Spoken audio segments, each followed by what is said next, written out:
গত কয়েকদিনের টানা বৃষ্টিতে মৌলভীবাজার জেলার হাকালুকি কাওয়াদিঘি এবং হাইল হাওরের নিম্নাঞ্চলে বোরো ধান পানির নিচে তলিয়ে গেছে। আর এর পাশাপাশি কালবৈশাখী ঝড়, ভারী বর্ষণ এবং শিলাবৃষ্টির আঘাতে লণ্ডভণ্ড হয়ে আছে অনেক কৃষিজমি।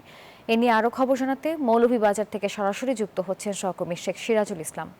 সিরাজ, দুর্ভোগের খবর জানাবেন, কেমন দুর্দশা দেখছেন আপনি? ধন্যবাদ নাসিফা। আমি এখন দাঁড়িয়ে আছি এশিয়ার বৃহত্তম হাকালুকি হাওরে। এই হাওরের মৌলভীবাজার জেলায় কিন্তু ৬২,২০০ হেক্টর জমিতে কিন্তু বোরো ধান চাষাবাদ হয়েছে।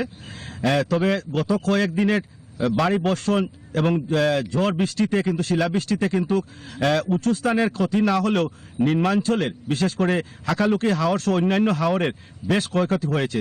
আমি এখানকার একজন কৃষকের সাথে কথা বলবো, আসলে এই হাওরের ধানের কি অবস্থা, কেমন ওনার কাছ থেকে শুনবো যে আপনাদের হাওরের ধানের কি অবস্থা।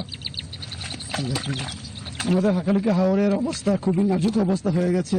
আমরা কি বলবো, কৃষক তার জীবনের শ্রম দিয়ে কৃষি ফলান, সেখানে উঠানের সময় আসে, ধান পাকার সময় আসে, তাইলে কিছু সময়ের মধ্যে এবং উজানি পাহাড়ি ডল এসে নিম্ন প্রত্যেক বছর নিয়মিত এটা এই সামান্য পানি দিয়ে এই ধানকে তলিয়ে নিয়ে যায়। কৃষক তার এই যে হাসি ফুটানোর কথা ধান উঠাইয়ে এটা থেকে তার বঞ্চিত হয়, তার ফ্যামিলি সবাই বঞ্চিত হয়, সবাই লক্ষ লক্ষ মানুষ একবার অতিষ্ঠিত হয়ে যায় যে ধান তার মানে সময় সারা বছরের যে খোরাক নিতে আসছিল চাইছিল, এটা সামান্য পানির জন্য তলিয়ে যায়। এই পানি থেকে সমস্যাটা কি, এটা থেকে উত্তরণের কি পথ আছে? সমস্যাটা একমাত্র আমাদের দুই পারের কোনো পানি যে বাঁধ, পানি রক্ষা যে বাঁধ, এই বাঁধটা আমাদের এই নদীতে নাই, বুঝিনি, যার কারণে সামান্য বৃষ্টি হলে এই পানি এসে আমাদের ধানগুলো তলিয়ে নিয়ে যায় আর কৃষকের মুখে হাসি। আসলে যেমনটি শুনছিলেন, আমি আপনাদেরকে একটু দেখাবো হাওরের একটু চিত্র।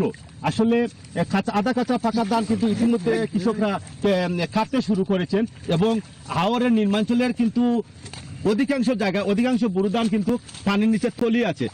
এই তলিয়ে যাওয়ার কারণে কিন্তু কৃষকদের মধ্যে এখন হাহাকার দেখা দিয়েছে।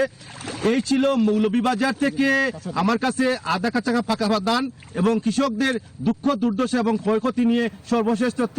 আমি ফিরছি স্টুডিওতে নাসিফার কাছে। নাসিফা। সিরাজ, ধন্যবাদ আপনাকে।